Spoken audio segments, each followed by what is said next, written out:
que brota entre las peñas. A poca distancia del gran manantial, si buscas bien, verás la entrada de la caverna. Entra.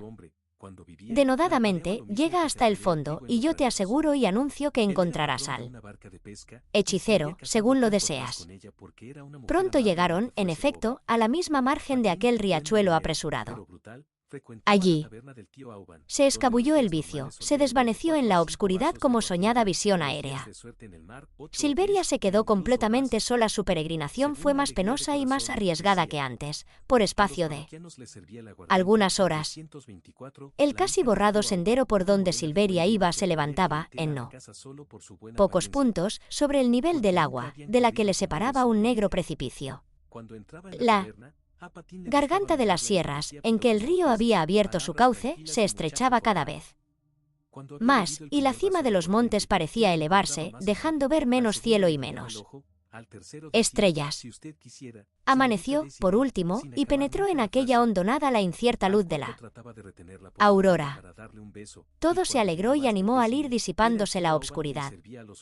Despertaron las aves y saludaron con sus trinos el naciente día. Silveria llegó entonces al manantial. Brotaba con ímpetu y en gran cantidad la cristalina masa de agua entre enormes y pelados peñascos. Por todas partes se alzaban, como colosales paredes, los escarpados cerros. La joven se creía sumida en un grande hoyo, porque las revueltas del camino le encubrían el lugar de su ingreso. Buscó ella con ansia la gruta, y apartando ramas y zarzas, que la celaban algo, vino al fin a dar con la entrada. Sin vacilar un instante, y con heroica valentía, penetró en el subterráneo, espantando a los búhos y murciélagos que allí anidaban, y que oseados huyeron. Transcurridos ya más de 20 minutos de marchar en las sombras, un tanto iluminadas por la linternilla, y de seguir un camino tortuoso, viendo Silveria que no llegaba al término, se impacientó, recordó su evocación y gritó con coraje: «Acude, acude, hechicero, para sanar y consolar a mi poeta». Nadie respondió a la evocación, que retumbó repercutiendo en aquellos huecos y recodos. El último cabo de vela que en la linterna ardía chisporroteó y acabó de consumirse. La audaz peregrina quedó envuelta en las tinieblas más profundas. Se adelantó a tientas, iba cuesta arriba. La cuesta era más empinada mientras más se elevaba. El techo de la gruta se hacía más bajo. Silveria tenía que andar agachadísima y tocando en el techo con las manos para no tocarle con la cabeza. De pronto notó en el techo, en vez de piedra, madera. Palpó con cuidado y advirtió que eran tablas trabadas con 2 barras de hierro. Palpó con mayor atención y descubrió que las tablas estaban asidas al techo de la gruta por 4 fuertes goznes. Subió entonces 3 escalones en que terminaba la cuesta, aplicó la espalda al tablón y empujó con brío. El tablón no tenía candado ni cerradura. No había llave que pudiese estar echada. Pero el tablón se resistía al empuje de Silveria, que casi desesperó de levantarle. Hizo, no obstante, un supremo esfuerzo, y el tablón se levantó, girando sobre los goznes, volcándose de un lado y dejando entrar por la ancha abertura alguna tierra con ortigas, jaramagos y otras pequeñas plantas de que estaba cubierta. La hermosa luz del claro día bañó al mismo tiempo aquella extremidad de la gruta. «Alabado sea Dios», exclamó Silveria, y, saltando alborozada, se encontró en un abandonado e inculto jardincillo, cercado de muy altas murallas, sin ventana alguna. Solo divisó, junto a un ángulo de aquel cuadrado recinto, un pequeño arco ojival, y bajo el arco, las primeras gradas de una angostísima escalera de caracol. A escape pasó ella bajo el arco y subió por la escalera hasta una puertecilla, cerrada con la llave, en que la escalera terminaba. A pesar de las penalidades y emociones de la aventurada peregrinación, Silveria estaba preciosa de beldad, en su mismo desorden. La rubia cabellera, medio destrenzada y caída, las mejillas rojas con la agitación, el pecho levantándose con fuertes latidos y los ojos, con más brillantez que de ordinario, por leve cerco morado, con que la fatiga le había teñido los párpados, al borde de las largas y sedosas pestañas. Y me llevarás por él, hasta llegar a un sitio donde aguarde yo con reposo mi muerte, ya cercana. El viejo, en efecto, tenía el semblante de un moribundo. Violentas pasiones y continuos padecimientos, físicos y morales, habían gastado su vida. Sin el perro, dijo, no podía yo irme, si tú, hija mía, no hubieses venido en mi socorro. Ayúdame a llegar a la casa, donde tengo albergue y refugio. No dista mucho de aquí, y con todo, no sé si llegaré con vida, las fuerzas me faltan. Silveria, llena de caridad, sostuvo al viejo, y éste, apoyado en su báculo y en el brazo de Silveria, a quien indicaba la vía, fue andando en compañía de la gallarda joven. Durante el viaje, le hizo el viejo pasmosas confidencias. Apenas me hablaste, le dijo, te reconocí por la voz. Pensé que oía a tu madre, cuando, hace 20 años, ella misma, engañándose, me persuadía con dulces palabras de que me quería bien y me halagaba con la esperanza de ser mi esposa. Pero, en mal hora para mí, vino al lugar el indiano. Tu madre se prendó de él perdidamente. Yo la perdono. Comprendo que no tuvo ella la culpa de mi infortunio, sino la influencia invendible de nuestro sino. Entonces mi alma era más fervorosa y enérgica. Mi alma era injusta y no la perdonaba. No pocas veces proyecté robarla o matarla, y me disuadía y me arredraba luego mi honradez o mi cobardía. Como demente, vagaba yo en torno de vuestra alquería. Me ocultaba en el castillo. Atormentaba a tu madre como un vivo remordimiento, la asustaba haciéndole creer que el hechicero era yo. Dios, sin duda, quiso castigarme y me dejó ciego. En adelante, no ronde más en torno de vuestra alquería. Mi vida fue cada vez más desastrosa. Viví errando por montes y valles, tocando mi violín y pordioseando. Las revelaciones del viejo, su sórdida miseria y las mismas enfermedades, que se estaba notando que le abrumaban bajo su peso, infundían a Silveria repulsión. Poderosa, pero, en su noble espíritu, podía más la compasión y la excitaba a no abandonar al desvalido hasta que le dejase en salvo. Silveria, además, no acertó a resistir a las insistentes preguntas del mendigo, y le contó su vida, su fuga y su empeño de hallar al hechicero para sanar y consolar al poeta. Entretanto, la peregrinación continuaba, con trabajosa lentitud, por sitios cada vez más escabrosos. Se habían internado en un estrecho y hondo desfiladero. Por ambos lados se erguían montañas inaccesibles, tajados peñascos, por donde no lograrían trepar ni las cabras montesas. La fértil vegetación espontánea revestía todo. Aquello de bravía hermosura, que causaba a la vez susto y deleitoso pasmo. A menudo el viejo se paraba fatigadísimo, se echaba por tierra y reposaba. En uno de estos momentos de reposo sacó de su zurrón algunos mendrugos de pambazo y varias rajas de queso, y, al borde de una fuentecilla, compartió con la joven su poco apetitosa y rústica merienda. En otros momentos, Silveria se rindió al sueño y se recobró de su cansancio. La noche llegó al cabo, con aterradora lobreguez. Todavía nos queda bastante que andar, dijo el viejo. Y sacando del zurrón una linternilla y de la faltriquera eslabón, pedernal, yesca y pajuela, encendió un cabo de vela que dentro de la linternilla estaba colocado. Después entregó a Silveria la linternilla y otros cabos de vela, de que venía provisto, para cuando el que estaba ardiendo se consumiera. De esta suerte siguieron caminando. Sería ya cerca de medianoche, cuando oyó Silveria ruido de aguas abundantes, que corrían con rapidez, despeñándose entre las rocas. Ya estamos a pocos pasos de mi casa, dijo el ciego. Yo vivo con mi hermana, que es más vieja que yo. Su carácter es violento y avinagrado. Odiaba a tu madre. No quiero que te vea. Podría reconocerte y hacerte daño. Sus hijos, además, son dos forajidos, y de ellos debo recelar lo peor. No bien lleguemos a la orilla del río, es necesario que me dejes. Yo, siguiendo la corriente, me iré sin dificultad a la casa, que dista de allí poquísimo. Tú, ya sola, seguirás andando con valor contra él. Curso del agua, y procurando no encontrar a ningún ser humano. La linternilla te alumbrará. Al fin llegarás al nacimiento del río, cruzando por entre malezas y riscos, y subiendo y bajando cuestas, porque el suelo era cada vez más agrio y quebrado. Al fin empezó a alborear. La fatiga de Silveria era inmensa. No podía tenerse de pie. Logró, no obstante, encaramarse en un peñón, donde se consideró defendida de la humedad, y, confiando en la protección de los cielos, buscó reposo y pronto se quedó dormida. Sus ensueños no fueron lúgubres. ¿Acaso eran de feliz agüero y se prestaban a interpretación favorable?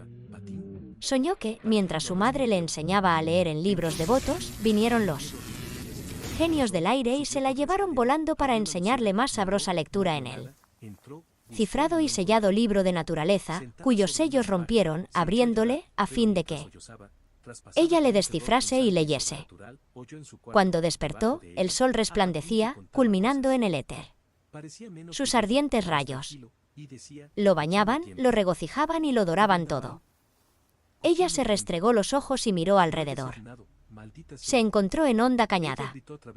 Por todas partes, peñascos y breñas. Los picos de los cerros limitaban el horizonte.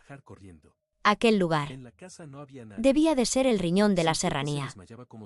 Silveria creyó casi imposible haber llegado hasta allí, sin rodar por un precipicio, sin destrozarse el cuerpo entre los espinos y las jaras, o sin el auxilio de aquellos genios del aire con que había soñado. ¿Para qué detenerse en aquel desierto? Con nuevos bríos, aunque sin saber a dónde, prosiguió Silveria su camino. Después de andar más de 2 horas, encontró una estrecha senda que le pareció algo trillada. Formaba toldo a la senda la tupida frondosidad de gigantescos árboles.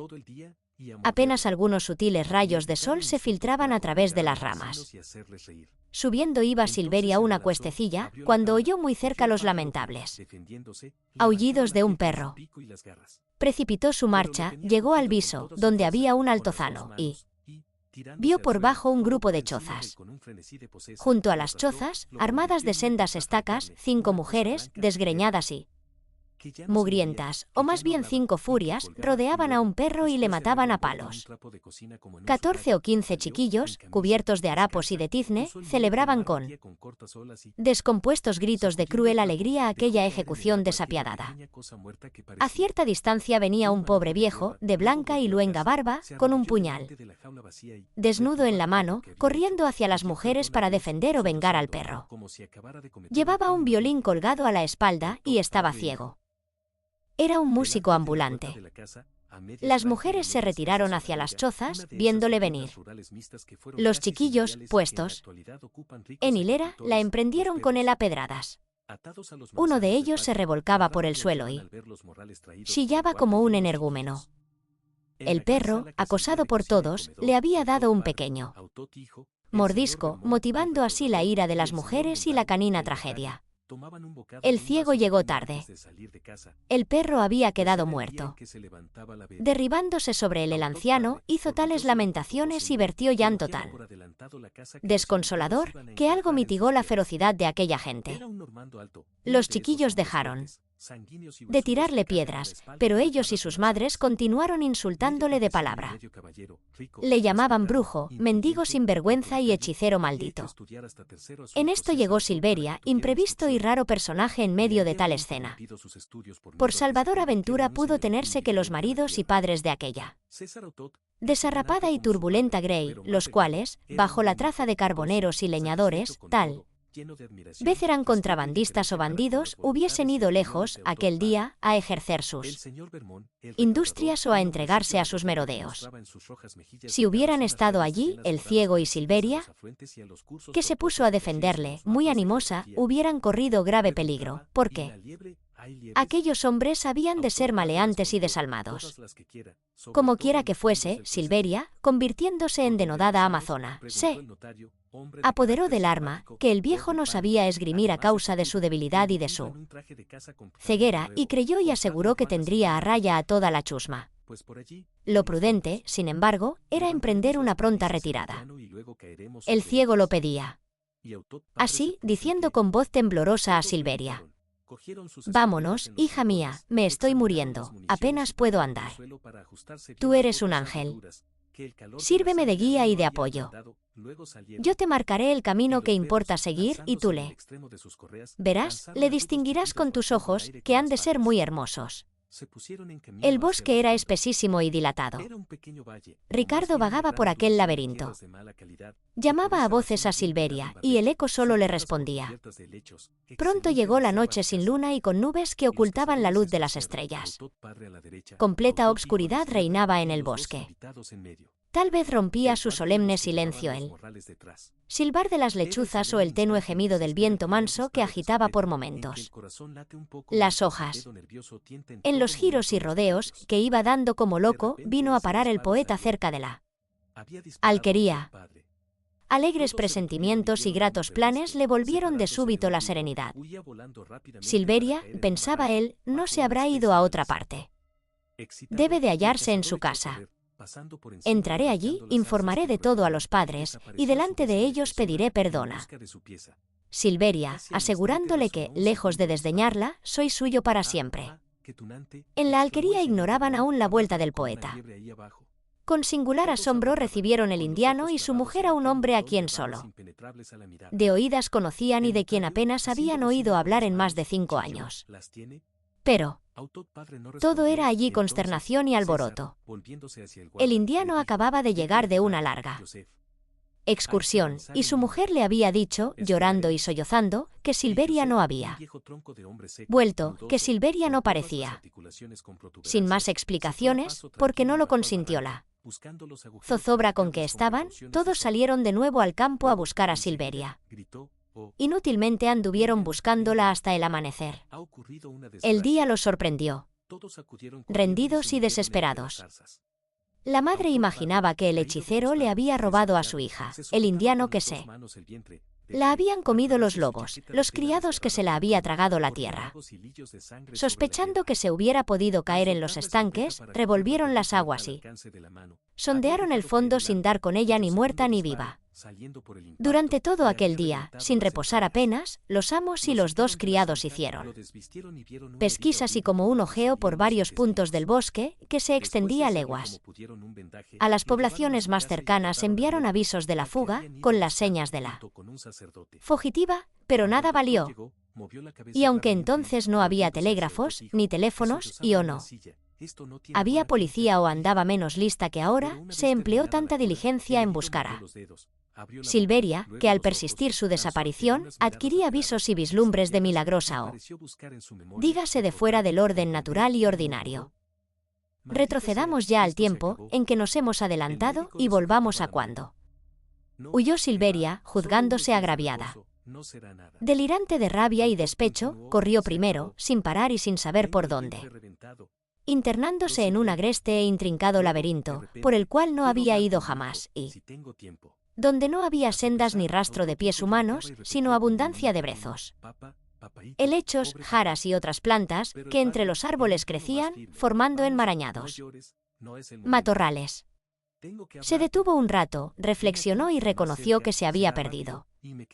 La asaltó grandísimo temor, figurándose el horrible pesar que iba a dar a sus padres si no volvía pronto a su casa. Pugnó por volver, buscó el camino, se dirigió, ya por un lado, ya por otro, pero a cada paso se desorientaba más y se veía en más desconocido terreno. La esquividad de aquellos sitios se hizo pronto más temerosa y solemne. Obscurísima noche sorprendió en ellos a Silveria. Por fortuna, Silveria no sabía lo que era miedo. A pesar de su dolor y de su enojo, gustaba cierto sublime deleite al sentirse circundada de tinieblas y de misterio en medio de lo inexplorado. Quizá el hechicero iba a aparecérsele allí de repente. Ideas y sentimientos muy distintos surgieron en su alma. La ira contra el poeta se trocó en piedad. Le creyó enfermo del corazón, le perdonó, disculpó su desvío. El hechicero había causado aquel mal y era menester que el hechicero le trajese remedio. Entonces improvisó Silveria una atrevida evocación, un imperioso conjuro, y dijo, en alta voz y con valentía: acude, acude, hechicero, para consolar y sanar a mi poeta y hacerle dichoso. La voz se desvaneció en las tinieblas, sin respuesta ni eco, restaurándose él. Silencio. La creación entera dormía o estaba muda y sorda. Nuestra heroína siguió marchando a la aventura, si bien con lentitud. Sus pupilas se habían dilatado y casi veía en la obscuridad. Iba, pues, salvando dificultades y tropiezos, sin aguardar a que ella misma bajase del cielo a cumplir su misión, lanzarla de repente en la tierra, por grandes que fuesen las venturas con que la tierra le brindara. Convenía, por otra parte, que aquella rosa temprana desplegase sus pétalos con todo reposo y no diese precipitadamente el aroma y la miel de su cáliz. El indiano alegaba, por último, que no era de temer que su hija perdiese la ocasión. Por su sin par belleza podía aspirar a enlazarse con un príncipe y como, además, el indiano había administrado bien su caudal, había ahorrado bastante y podía dotar a Silveria con generosa esplendidez, siempre que se lo propusiese acudirían los novios a bandadas como los gorriones al trigo. No se sabe si los razonamientos del indiano convencieron o no a su mujer, pero ella hubo de someterse, según tenía de costumbre. Silveria continuó, pues, selvática y casi retraída de toda convivencia y trato de gentes, como paloma torcaz, como escondida flor del desierto. En una tarde apacible del mes de mayo subió Silveria al castillo a ver al anciano Juan, que allí vivía solo. Extraordinarios fueron su júbilo y su sorpresa cuando supo que la noche anterior, sin previo aviso, había llegado Ricardo después de 5 años de ausente.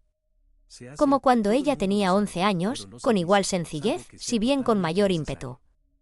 Apartó Silveria al criado, corrió por la escalera arriba y, conmovida, jadeante y bañadas las mejillas en encendido carmín, se lanzó en la sala, donde, por dicha, se encontraba el poeta.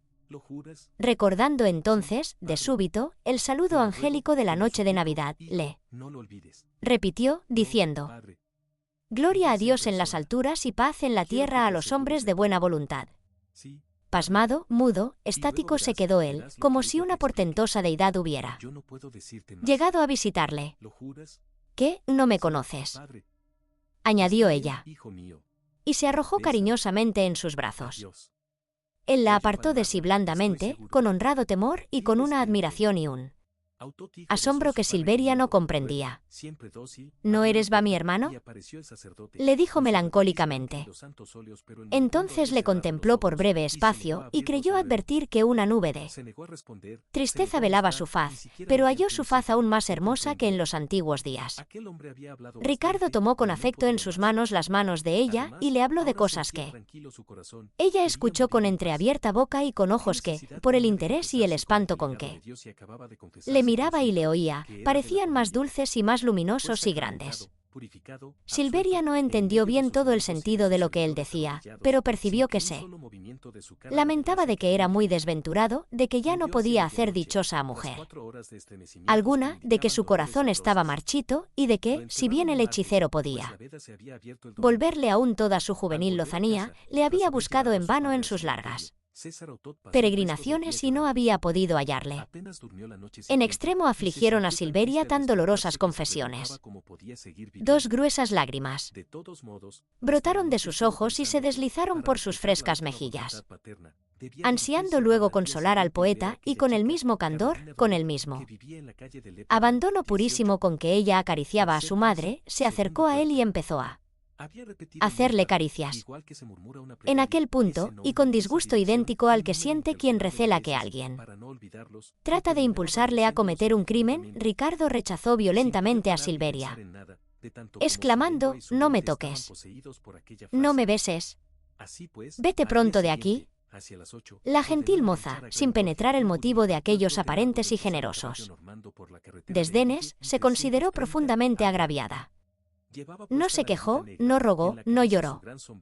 Su soberbia cegó la fuente del llanto y ahogó los ruegos y las quejas, pero huyó, volando como lastimada paloma, escapando como cierva herida por emponzoñada flecha clavada en las entrañas. En hondo estupor había caído el poeta al notar el efecto desastroso del desvío que acababa de mostrar por un irreflexivo primer movimiento. Apenas volvió en sí, fuerza es confesar que desechó todos los escrúpulos y se arrepintió y hasta se avergonzó de su conducta. Se rió de sí mismo con risa nerviosa y se calificó de imbécil. A fin de enmendar la que ya juzgaba falta, salió corriendo en pos de Silveria, pero era tarde. ¿Cómo descubrir sus huellas? ¿Cómo reconocer el sendero por donde había huido? Por un breve instante, sin decir palabra. Luego miró a Silveria y dijo: «Ya lo creo, es un prodigio». Y asiendo a la chica por la cintura con ambas manos, la levantó a pulso en el aire. La silló, la brincó y le dio en las frescas mejillas media docena de besos sonoros. Enseguida la reprendió suave y paternalmente por el audaz desatino de haberse escapado de su casa, viniéndose sola a medianoche por entre los pinos. Ella le oyó, compungida, pero no arrepentida. No por eso dejó él de mirar de nuevo el nacimiento, celebrándole mucho. Después apagó a soplos todas las candelas, se puso la capa y el sombrero, hizo que Juan le acompañase, cargado con el nacimiento, y tomando a Silveria de la diestra, y en su izquierda una linterna encendida, llevó a la chica a casa de sus padres, donde la hizo entrar, donde Juan dejó el nacimiento y de donde no se retiró hasta que Silveria quedó dentro y echó la llave. Pasó tiempo, y las visitas de Silveria y sus coloquios con el poeta no se hicieron más frecuentes. Harto notaba ella, apesadumbrada, aunque sin enojo, que él le hablaba siempre de niñerías, que no se dignaba leerle nada de sus obras y que no llegaba nunca a explicarle los arcanos procedimientos de su arte. Pero Silveria, que tenía mucho orgullo, culpaba de todo a sus cortos años, y se afligía poco, porque era confiada, jovial y alegre, y no se afligía sino con sobrado motivo. Jamás hablaba el poeta de sus escritos, contentándose con saber, por Juan, que en la capital del reino eran cada vez más celebrados, proporcionando a su autor envidiable fama. Ricardo se ausentaba con frecuencia, iba a la capital, pasaba allí algunos meses y volvía a su retiro. Apenas volvía, acudía Silveria a verle, y él la encontraba tan niña, tan graciosa y tan inocente como la había dejado. Aconteció, no obstante, que en una de esas excursiones, Ricardo tardaba mucho, tan inocente como la había dejado. Aconteció, no obstante, que en una de esas excursiones, Ricardo tardaba mucho en volver. Silveria preguntaba a Juan, que había quedado guardando el castillo, cuándo volvería su amo, y por las respuestas que de Juan recibía, calculaba que iba él, poeta, a tardar mucho, que acaso ya no volvería jamás. Así transcurrieron, no 2 o 3 meses, como en otras ausencias, sino más de 5 años, pero Silveria distaba infinito de olvidar al poeta. Siempre le tenía presente en la memoria, y aún le veía en sueños. Y si bien le causaba amarga tristeza la desesperanza de volver a verle, en realidad, la energía sana y la noble serenidad de su espíritu se sobreponían a todas las penas. Por Juan sabía además, y esto la consolaba, que Ricardo estaba bien de salud y que alcanzaba brillantes triunfos allá, en remotos países. Ella también triunfaba, a su modo, en aquel apartado retiro en que vivía. Gloriosa transformación y vernal desenvolvimiento hubo en todo su ser. Estaba otra, aunque más bella. Creció hasta ser casi tan alta como su padre. Su cabeza parecía, en proporción del resto del cuerpo, más pequeñita y mejor plantada sobre el gracioso cuello, cuyo elegante contorno quedaba descubierto por la cabellera rubia, no caída ya en trenzas sobre la espalda, sino recogida en rodete, los ricillos ensortijados, que flotaban sueltos por detrás, hacían el cuello más lindo aún, como si vertiesen, sobre apretada leche teñida con fresas, lluvia de oro en hilos y de canela en polvo. La majestad gallarda de su ademán y de sus pasos indicaba la salud y el brío de sus miembros todos. La armonía divina de sus formas se revelaban al través de la ceñida vestidura, y agitándose su firme pecho, se levantaba en curva suave. En resolución, Silveria era ya una hermosísima mujer, pero tan inocente y pura como cuando niña. La madre, al ver a Silveria en edad tan sazonada y florida, excitó al indiano a salir de aquella soledad y a irse a vivir en la aldea o en población mayor y más rica, a fin de hallar un buen novio con quien la chica se casase, pero el indiano se oponía siempre a tal proyecto y le condenaba como profanación abominable. Aunque, valiéndose de términos más rudos, él razonaba de esta suerte. Algo dormía aún en Silveria, y era cruel romper bruscamente su sueño de ángel, era impío.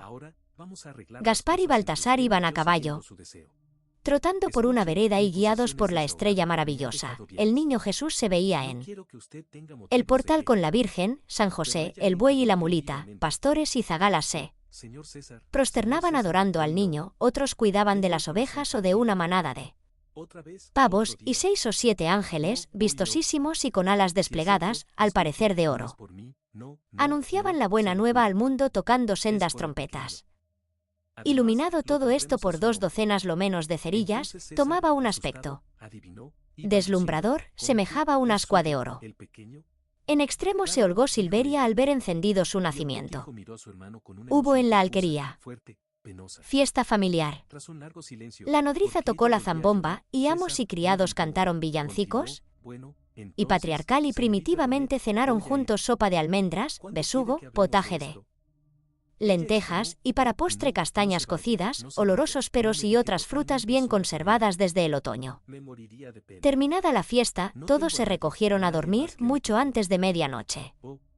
Pero Silveria se sentía harto desvelada, y 1000 ensueños y fantasías tenían alerta y alborotaban su espíritu. Sola en su cuarto, abrió las maderas de la ventana y se puso a mirar el cielo y los campos solitarios y silenciosos. Ni la más ligera ráfaga de viento movía las ramas. El aire, sin nubes, consentía que la luna bañase con su pálido fulgor los montes y las copas de los árboles. Misteriosa obscuridad prevalecía donde estos proyectaban su sombra. Alguna nieve, en el ramaje y extendida por el suelo, relucía cual bruñida plata, y al quebrarse en ella los rayos de la luna, ya lanzaban destellos diamantinos, ya formaban iris fugaces. Silveria contempló todo lo dicho, pero miró también el castillo, que sobresalía entre los árboles, y vio luz al través de los vidrios de la ventana principal. La lámpara ardía aún sobre el bufete, y su amigo sin duda estaba escribiendo o leyendo. Ella tuvo entonces muy grande compasión de la soledad de su amigo, y, al pensar en que ella se había divertido tanto, mientras él había estado tan solo, se le saltaron las lágrimas. Allá en sus adentros, ponderó y encareció además la magnificencia y primor de su nacimiento, y se afligió sobremanera de que Ricardo no le hubiese visto. Se sintió dominada por un irresistible deseo de lucir ante su amigo aquella maravilla artística de que era poseedora, gracias a la generosidad de su padre, y sin premeditarlo nada, tomó la resolución más atrevida. Se abrigó lo mejor que pudo, bajó la escalera de puntillas, se apoderó de la llave de la puerta, abrió y volvió a cerrar, y se encontró al raso, con bastante frío, y llevando en las manos el nacimiento, apagado, que, por dicha, si bien tenía alguna balumba, pesaba muy poco. Como era robusta y ágil, en menos de 10 minutos se plantó en la puerta del Castillo, cargada con magos, ángeles, niño Dios, ovejas, pavos, Jerusalén y pastores. Depositando su carga en el suelo, dio 2 aldabonazos, y pronto oyó la voz del viejo Juan, diciendo: ¿Quién llama? Gente de paz. Ábreme, hombre. Juan conoció la voz, y abrió, todo espantado y santiguándose y persignándose. Ave María Purísima. ¿Qué ha sucedido? Muchacha, ¿te has vuelto loca? No seas tonto, replicó ella. Yo estoy en mi juicio. Vengo a que vea tu amo esta preciosidad. Vamos a encender a escape. Y, valiéndose de la luz que Juan traía, encendió sin detenerse las candelas todas. Cállate, no digas que estoy aquí. Voy a sorprender a tu amo. Y cargando de nuevo con el nacimiento, ya todo refulgente, subió Silveria la escalera. El poeta, con los codos sobre la mesa y absorto en sus meditaciones, no había sentido nada. Silveria entró, se acercó a él sin hacer ruido, y cuando estuvo a cortísima distancia, recordó lo que el ángel principal llevaba escrito en un cartoncillo pendiente de la trompeta, y con voz argentina y melodiosa, lo dijo como saludo: Gloria a Dios en las alturas y paz en la tierra a los hombres de buena voluntad. Maravillado el poeta, se puso de pie de un salto, y la muchacha, adelantándose rápidamente, colocó sobre la mesa la luminosa y sencilla representación del sagrado misterio. Vamos, exclamó. Confiesa que es muy bonito. Ricardo lo miró todo. ¿Y cómo se arregla su merced a fin de inventar tanta maraña? Sacándola de la cabeza. Difícil ha de ser el oficio. ¿Quién se le enseñó? El hechicero, de quien tantas cosas has oído. ¿Y dónde y cómo le vio su merced? Le vi hace años. Le perdí luego, y me temo que no he de volverle a hallar. Nunca. Silveria no comprendió nada de esto, y se lo confesó al forastero con inocente franqueza. Con el tiempo lo comprenderás, le dijo él, eres muy niña todavía. Y como no le dio más explicaciones, ella se sintió lastimada y picada en el fondo de su alma, de que él no solo la creyese ignorante, sino por lo pronto, y Dios sabía hasta cuándo, incapaz de aprender, indigna de que se le revelase misterio alguno. Y en su sentir había allí misterio.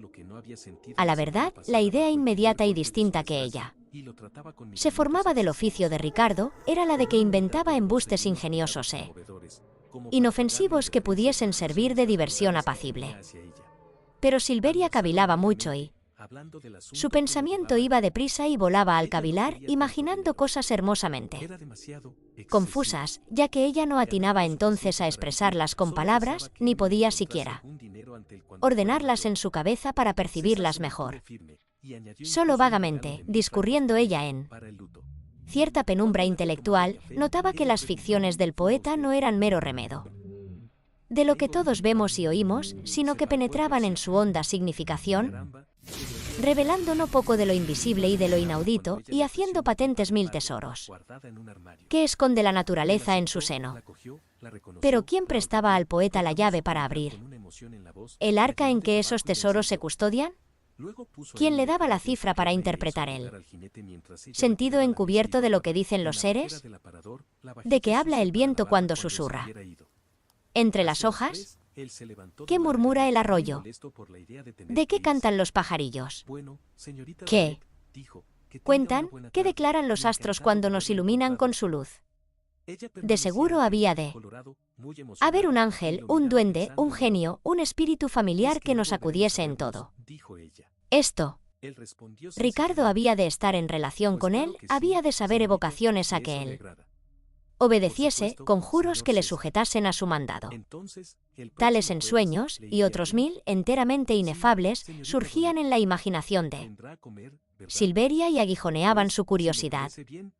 Ricardo, no obstante, había dicho que era muy niña para entender en otros asuntos al parecer de menor importancia. ¿Cómo, pues, había ella de considerarse apta para ¿Iniciarse e instruirse en algo, a su vez, más recóndito y obscuro? Silveria era modesta y prudente, a pesar de su desenfado y de su audacia, y no insistió en preguntar. Para su consolación y sosiego, puso en lo inexplicado extraño deleite y buscó y halló en lo desconocido inagotable venero de suposiciones fantásticas que la divertían y embelesaban. Sus visitas a Ricardo no fueron en lo sucesivo muy frecuentes. Silveria era orgullosa y no quería estar de más ni ser importuna o cansada, pero Ricardo la trataba bien, como a una chiquilla despejada, mimada y graciosa, y ella siguió visitándole de vez en cuando, trayéndole flores y comiéndole sus bizcochos. Alentada por él, que le dijo que le mirase como a su hermano mayor, Silveria acabó por tutearle. Cuando, a solas, pensaba en Ricardo, a veces le tenía grande envidia por el trato íntimo en que se figuraba que había de estar con los genios del aire o con otros seres. E inteligencias sobrehumanas, a veces le tenía muchísima lástima al contemplar el aislamiento y abandono en que él vivía, sin padre ni madre que le cuidasen y mimasen como a ella la cuidaban y mimaban. De esta suerte, fueron pasando días y días hasta que llegó el invierno con sus escarchas y hielos. La Nochebuena quiso el indiano obsequiar a su hija, y le compró y le trajo de la menos distante ciudad un precioso nacimiento. Jerusalén con el templo de Salomón y el palacio de Herodes, todo de cartón pintado, estaba en lo más alto, sobre muchos peñascos, de cartón también, pedacitos de vidrio imitaban ríos y arroyos. La estrella que guiaba a los Reyes Magos aparecía atada a un alambre, y el portal de Belén figuraba en primer término. Más de 40 muñequitos de barro animaban el paisaje. Herodes conversaba con la reina, asomados ambos a un balcón, Melchor risueñas llanuras, cortijos y aldeas distantes, y como límite más remoto, montañas azules, cuyos picos se dibujaban o se esfumaban en el más nítido azul del aire, diáfano, sin nubes y dorado entonces por el sol. En torno se veían, como mar de verdura, las apiñadas copas de los árboles que circundaban el castillo y no muy lejos, a la salida del bosque, la pequeña alquería de Silveria. Allí vivo yo, dijo al forastero, mostrándole la alquería con el pequeñuelo y afilado dedo índice. Miró el forastero la alquería. Antes de que dijese palabra, exclamó Silveria: vaya si soy disparatada. De fijo que van a dar las 9, hora de almorzar. Mi padre va a chillar y a rabiar si me echa de menos. Adiós, adiós. Y salió escapada y bajó la escalera dando brincos. No quiso él perseguirla ni detenerla, pero le gritó desde lo alto: muchacha, ten cuidado, no te vayas a caer. Vuelve por aquí cuando quieras.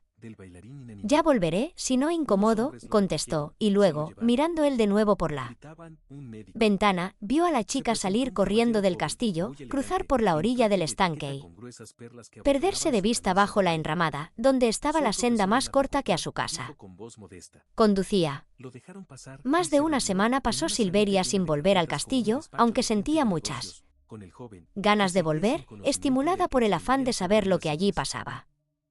Ella había esperado que el forastero hubiese venido a visitar a sus padres como a sus únicos vecinos, o haberle encontrado a caballo o a pie en los paseos de ella por el campo. Pero estas esperanzas le salieron vanas. Sin duda el joven señor había buscado la más completa soledad, en la cual de tal modo se complacía, que se pasaba el tiempo encerrado en su nueva mansión, invisible para todos. Silveria, al cabo, no supo resistir a su deseo de volver a verle. Recordó que le agradaban las flores, y cogiendo muchas de las más lindas y fragantes que había.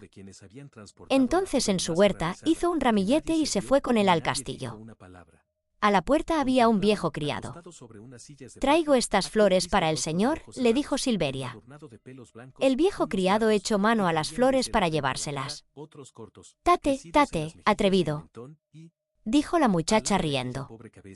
«Yo misma he de llevarlas». Flores. Anuncia a su amo que Silveria está aquí. Riendo a su vez el vicio de la despótica desenvoltura de la muchacha, se fue a cumplir su mandato.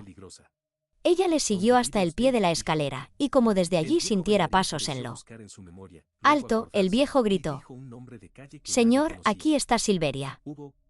«Que suba», respondió el señor al punto. No fue menester más. Silveria dio un ligero empujón al viejo, que estaba delante de ella atajándole el paso, subió los escalones de dos en dos, hizo una graciosa reverencia al forastero, que ya la aguardaba arriba, y le presentó el ramillete. Él le tomó, diciendo 1000 gracias, y besó en la frente a Silveria.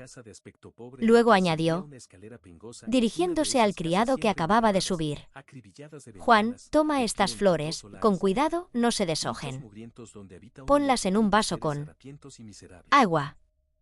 Trae bizcochos, confites y vino dulce moscatel para agasajar a mi huéspeda».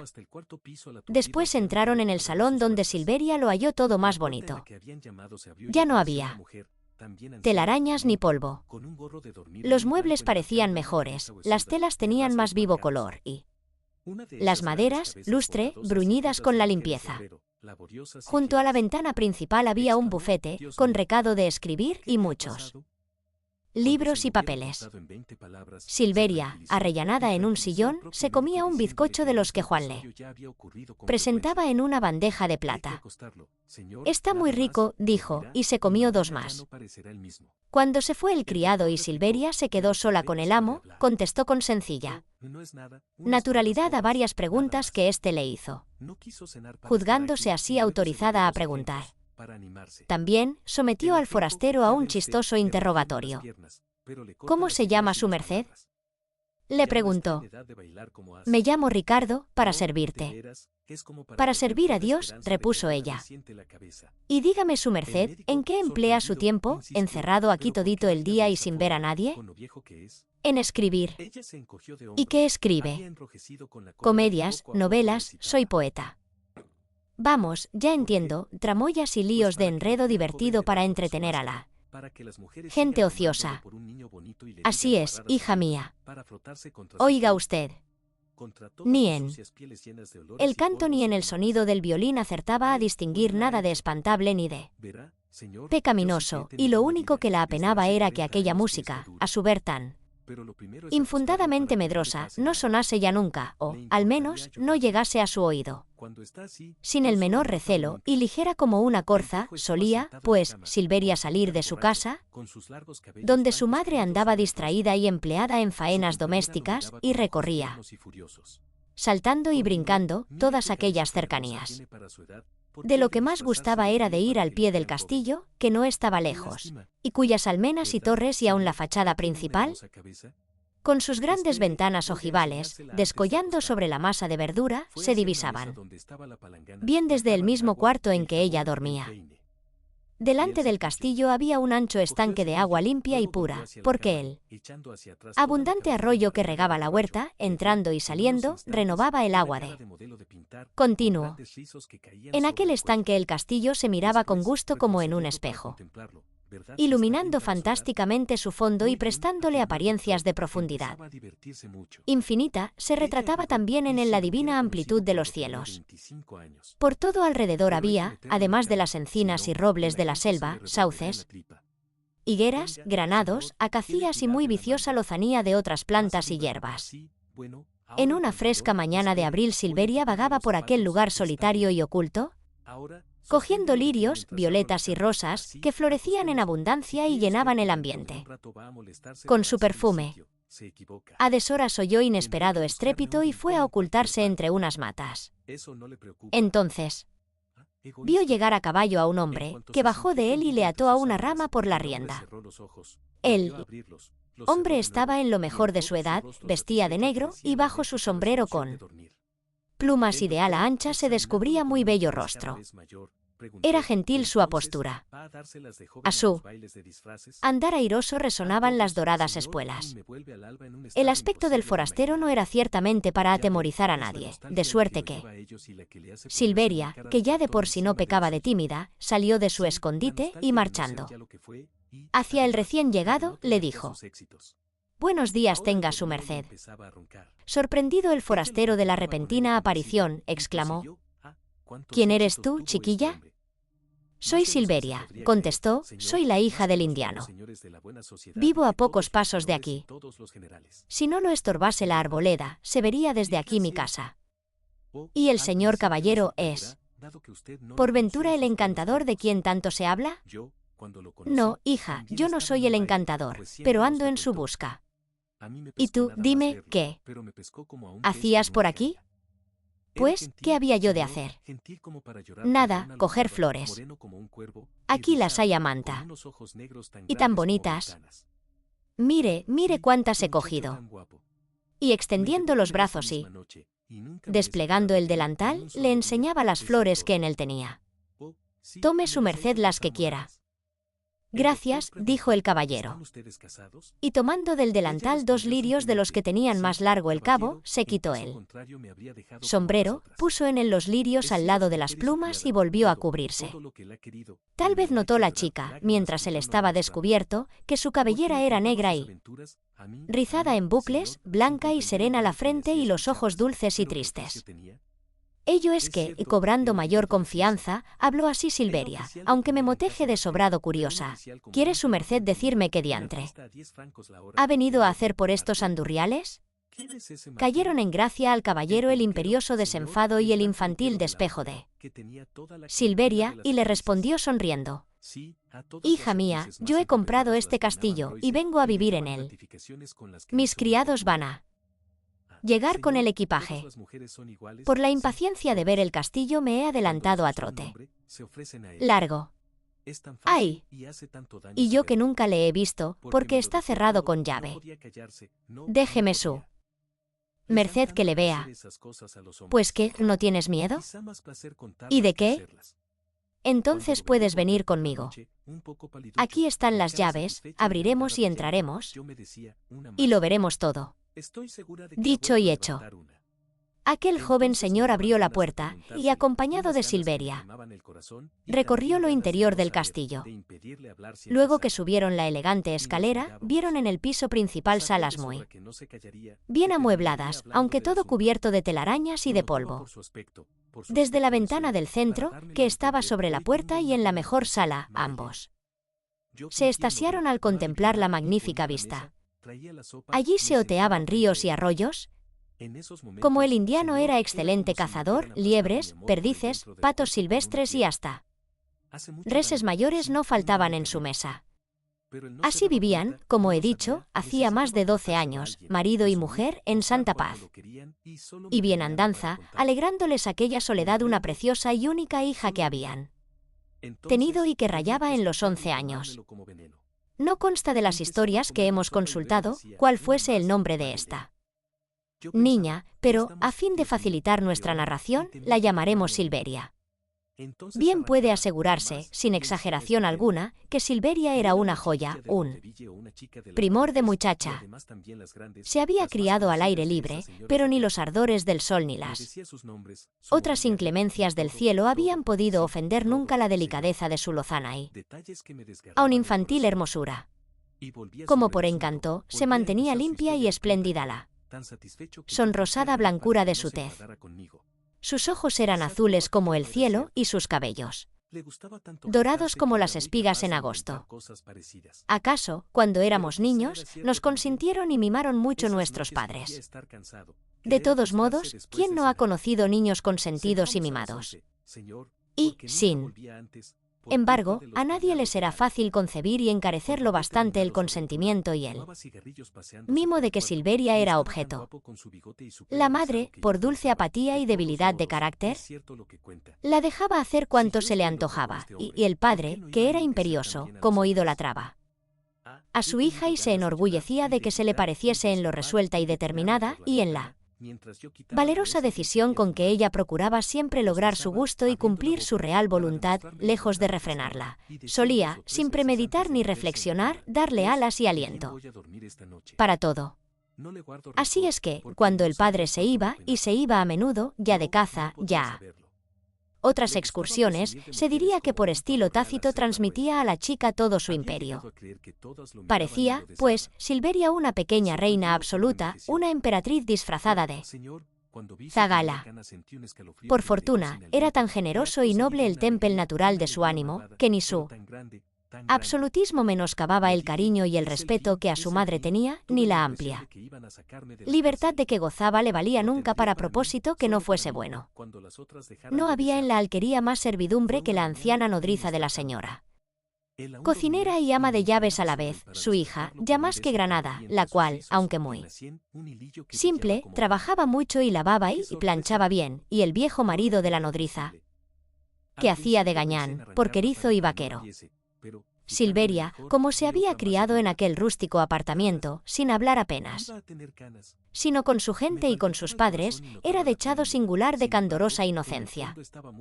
Se había formado de la naturaleza muy alegre y poético concepto, y en vez de recelar o desconfiar de algo, a todo se atrevía y de nada desconfiaba. Cuanto era natural. Imaginaba ella que existía para su regalo y que se deshacía para obsequiarla. ¿Cómo? Pues, ¿había de ser lo sobrenatural menos complaciente y benigno? Por eso, sin darse exacta cuenta de tal discurso, y más bien por instinto, Silveria no se asustaba ni de la obscuridad nocturna, ni de las sombras y del silencio del bosque, ni de los vagos y misteriosos ruidos que forman el agua al correr y el viento al agitar el follaje. El mismo hechicero, de quien había oído referir mil horrores, en lugar de causarle pavor, le infundía deseo de encontrarse con él y de conocerle y tratarle. A ella se le figuraba que era calumniado y que no podía ser perverso como decían. Contaba su madre que el hechicero no la atormentaba ya, pero que durante los primeros años de su matrimonio y de su estancia en la alquería, la había atormentado. No poco. Tal vez, de noche, ella había oído su voz entonando melancólicos cantares. Tal vez había llegado hasta su oído el son triste y mágico de su melodioso violín, tal vez ella le había entrevisto, al incierto resplandor de las estrellas, cuando atravesaba la selva y llegaba a un claro, donde no había encinas, pinos ni abetos.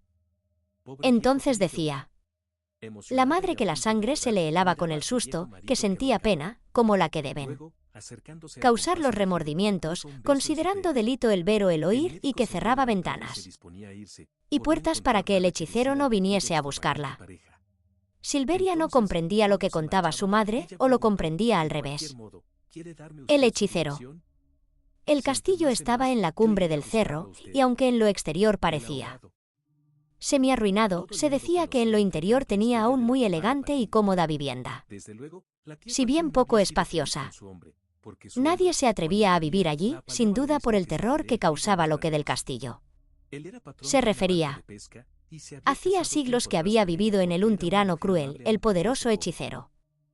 Con sus malas artes había logrado prolongar su vida mucho más allá del término que suele conceder la naturaleza a los seres humanos. Se aseguraba algo más singular todavía.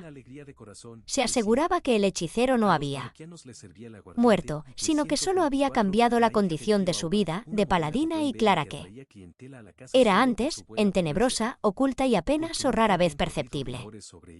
Pero guay de quien acertaba a verle vagando por la selva, o repentinamente descubría su rostro, iluminado por un rayo de luna, o, sin verle, oía su canto allá a lo lejos, en el silencio de la noche. A quien tal cosa ocurría, ora se le desconcertaba el juicio, ora solían sobrevenirle otras 1000 trágicas desventuras. Así es que, en 20 o 30 leguas a la redonda, era frase hecha el afirmar que había visto u oído al hechicero todo el que andaba melancólico y desmedrado, toda muchacha ojerosa, distraída y triste, todo él que moría temprano y todo el que se daba o buscaba la muerte. Con tan perversa fama, que persistía y se dilataba, en época en que eran los hombres más crédulos que hoy, nadie osaba habitar en el castillo. En torno de él reinaban soledad y desierto.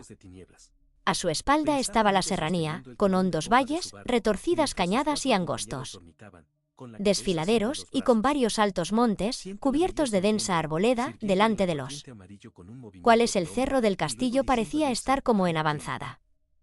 Por ningún lado, en un radio de 2 leguas, se descubría habitación humana, exceptuando una modesta alquería, en el término casi del pinar, dando vista a la fachada principal del castillo, al pie del mismo cerro. Era dueño de la alquería y habitaba en ella desde hacía 12 años, un matrimonio, en buena edad aún, procedente de la más cercana aldea. El marido había pasado años peregrinando, comerciando o militando, según se aseguraba, allá en las Indias. Lo cierto es que había vuelto con algunos bienes de fortuna, muy por cima del prestigio que suele dar la riqueza, y como riqueza eran considerado su desahogo y holgura en el humilde lugar donde había nacido. Resplandecían varias buenas prendas en este hombre, a quien, por suponer que había estado en las Indias, llamaban el indiano. Tenía muy arrogante figura, era joven aún, fuerte y diestro en todos los ejercicios corporales, y parecía valiente y discreto. Casi todas las mozas solteras del lugar le desearon para marido. Así es que él pudo elegir y eligió a la que pasaba y era sin duda más linda, tomándola por mujer, con no pequeña envidia y hasta con acerbo dolor de algunos otros pretendientes. El indiano, no bien se casó, se fue a vivir con su mujer a la alquería que poco antes de casarse había comprado. Allí poseía, criaba o se procuraba con leve fatiga cuanto hay que apetecer para campesino regalo y sano deleite. Un claro arroyo, cuyas aguas, más frescas y abundantes en verano por la derretida nieve, en varias acequias se repartían, regaba la huerta, donde se daban flores y hortalizas. En la ladera, almendros, cerezos y otros árboles frutales.